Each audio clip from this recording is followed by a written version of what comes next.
பார்த்துக் கொண்டிருக்கிறோம். பீகாரில் இரண்டாம் கட்ட தேர்தல் நடைபெறும் 121 சட்டமன்ற தொகுதிகளில் வாக்குப்பதிவானது தொடங்கியிருக்கிறது. வாக்குச்சாவடிகளில் வரிசையில் காத்திருந்து ஜனநாயக உரிமையை வாக்காளர்கள் செலுத்தி வருகிறார்கள். இது தொடர்பான முக்கிய செய்தியை பார்த்துக் கொண்டிருக்கிறோம்.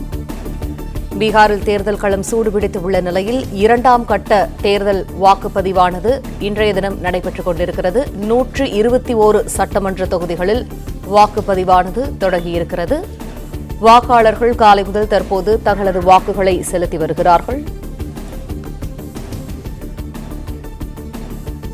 விரிவான தகவல்களை செய்தியாளர் நிரஞ்சன் வழங்க கேட்போம். நிரஞ்சன், தகவல்கள்.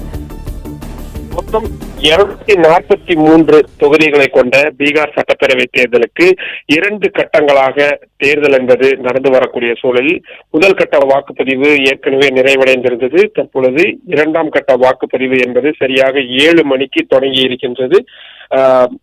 6ஆம் தேதி ஏற்கனவே முதல் கட்ட வாக்குப்பதிவுகள் நடந்து முடிந்திருந்த நிலையில் தற்பொழுது 11ஆம் தேதி இன்றைய தினம் காலை 7 மணிக்கு இந்த வாக்குப்பதிவு என்பது நடந்து வருகின்றது. மிக முக்கியமாக பிரதமர் நரேந்திர மோடி பீகார் மக்களுக்கு கோரிக்கை வைத்திருக்கின்றார்.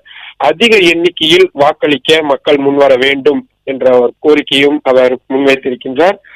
கடந்த முதல் கட்ட தேர்தலை பொறுத்தவரை 25 ஆண்டுகளில் இல்லாத அளவிற்கு பீகார் மாநிலத்தில் பெரிய வாக்குப்பதிவு என்பது சாதனை வாக்குப்பதிவாக நடந்திருந்தது.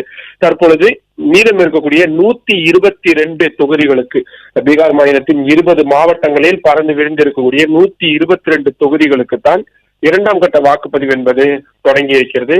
மாலை 6 மணி வரை நடைபெறக்கூடிய இந்த வாக்குப்பதிவில் அதிக அளவில் வாக்குப்பதிவு ஆகுமா, முதல் கட்டத்தை போலவே 65% அதிகமான வாக்குகள் பதிவாகுமா என்பதுதான் மிக முக்கியமான கேள்வி.